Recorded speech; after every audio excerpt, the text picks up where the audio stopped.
Salut tout le monde, j'espère que vous allez bien et bienvenue dans cette nouvelle vidéo. Le sujet aujourd'hui, c'est les concerts en Corée du Sud.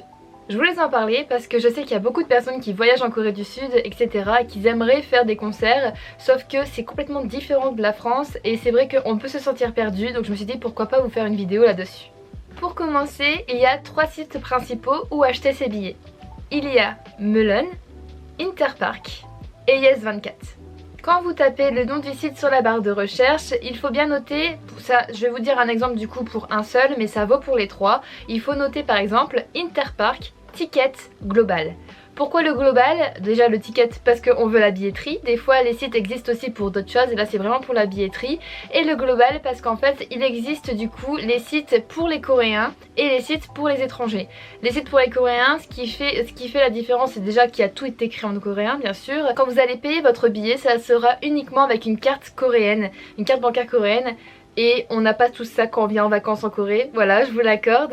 Du coup le mieux c'est d'aller sur les sites pour le global, donc pour les internationaux. C'est en anglais donc c'est mieux pour la compréhension et en plus de ça les cartes Visa ou Mastercard passent.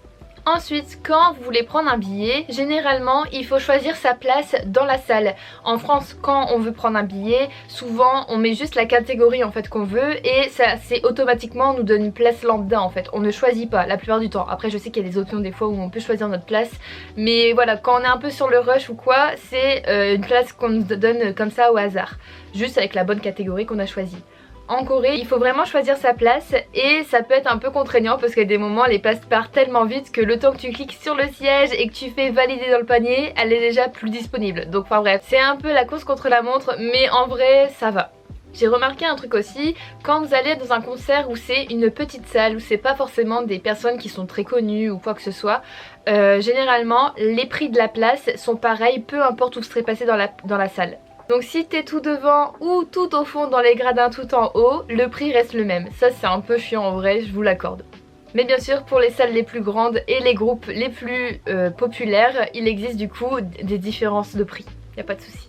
Quand vous avez enfin acheté votre billet, vous allez recevoir par mail le justificatif comme quoi que vous l'avez bien acheté, ainsi que du coup le numéro de la place, etc. Voilà. Sauf que ce n'est pas un billet, c'est juste un justificatif d'une preuve d'achat en fait. Le vrai billet, vous l'avez le jour J, je vous explique comment faire. Le jour du concert, quand vous arrivez sur place, prenez bien le temps d'y aller en avance du coup. Il faut en fait faire la queue dans des stands spéciaux pour récupérer votre billet. Dans les stands, sur le dessus, je vous mettrai un petit exemple que j'ai fait pour le concert de NCT. Comme tout concert, il faut faire la queue pour prendre son billet. Là on peut voir qu'il y a les débuts de nom pour faire la queue. Et il faut montrer sa carte d'identité pour avoir du coup le billet.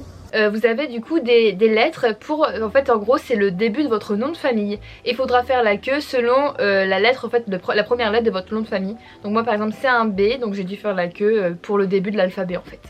Quand vous arrivez devant la personne, il faut donner du coup le justificatif. Pas besoin de l'imprimer, vous le montrez avec votre portable, il n'y a pas de souci. Et votre passeport. La personne pourra vous trouver facilement et vous donnera du coup votre billet.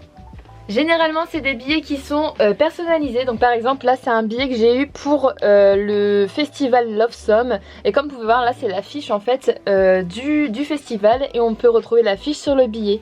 Donc les billets c'est cool pour un souvenir, on peut les garder.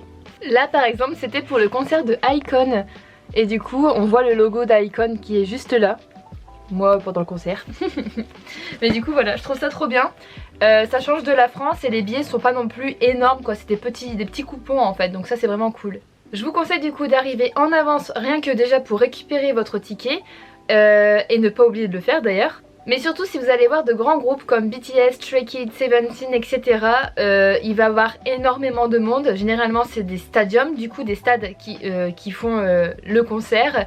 Et je peux vous dire qu'il y a du monde. Si vous voulez acheter de la merch, généralement en plus la merch coréenne est différente que de la merch européenne. Donc c'est un peu l'opportunité d'avoir des goodies que d'autres personnes n'auront pas forcément en France. Mais du coup la queue est très longue. J'ai fait la queue pour Stray Kids en arrivant je crois début d'après-midi. J'ai fini la queue en ayant les goodies que je voulais. Je pense que j'ai fait plus de 4 heures de queue. Et on a eu même pas 1 heure de battement avant le début du concert. Du coup si vous voulez vraiment acheter de la merch, allez-y vraiment en avance parce que ouais, il y a vraiment du monde, vraiment. Ensuite aussi en Corée il y a beaucoup de petits événements autour du coup du concert avec des petits jeux etc tout autour de la salle.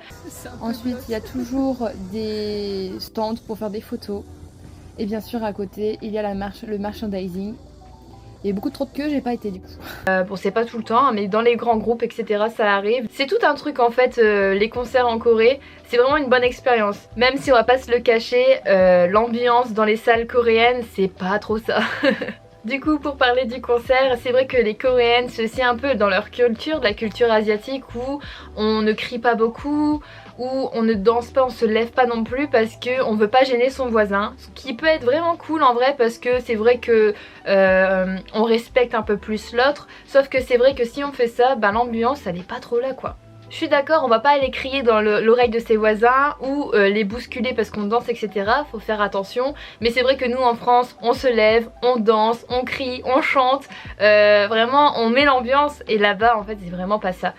Généralement elles restent assises même quand c'est des fosses parce que souvent les fosses sont assises et bah en fait elles sont juste là avec leur lightstick et c'est tout. Elles chantent de temps en temps, les fans chantent mais c'est tout. Par exemple je vais vous mettre quelque part ici juste après un petit extrait mais au concert de Stray Kids il y a eu un moment où pour les fans où ils ont mis une musique et ils ont voulu laisser les fans chanter. Il y avait même sur les écrans les paroles. Donc vous voyez c'est assez facile du coup de chanter et surtout que c'est leur langue à elles. Le lire sur l'écran c'est assez simple et si tu viens en concert de Stray Kids souvent t'es fan. Donc tu connais la musique, même l'air ou voilà on n'est pas obligé de connaître toutes les paroles mais connaître au moins l'air ou peut-être faire du yaourt, on se comprend quoi. Et bah c'était grave gênant parce que personne chantait, presque personne chantait. Même les garçons ils enlevaient leurs oreillettes puis ils étaient là puis ils tendaient le micro pour en mode est-ce qu'on va peut-être entendre un peu plus. Et vraiment c'était grave gênant. Nous, moi j'osais pas trop chanter parce que du coup les filles autour de moi, parce que bah, c'était la plupart du temps des filles, ne chantaient pas et du coup j'avais pas envie de gueuler des paroles en yaourt parce que bah, le coréen c'est pas ma langue. Du coup ouais, c'était un peu gênant. Voilà quoi, donc c'était une expérience on va dire.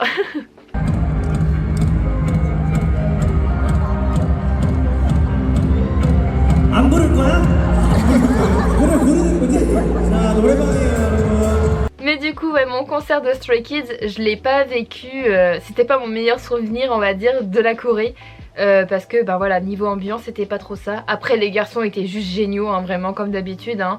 Ils étaient incroyables et puis voilà. Les concerts en Corée c'est vraiment quelque chose. Je te conseille du coup si tu as l'opportunité d'y aller et d'assister à un concert de le faire parce que c'est vraiment quelque chose de ouf. Et en tant que fan c'est vraiment quelque chose à vivre.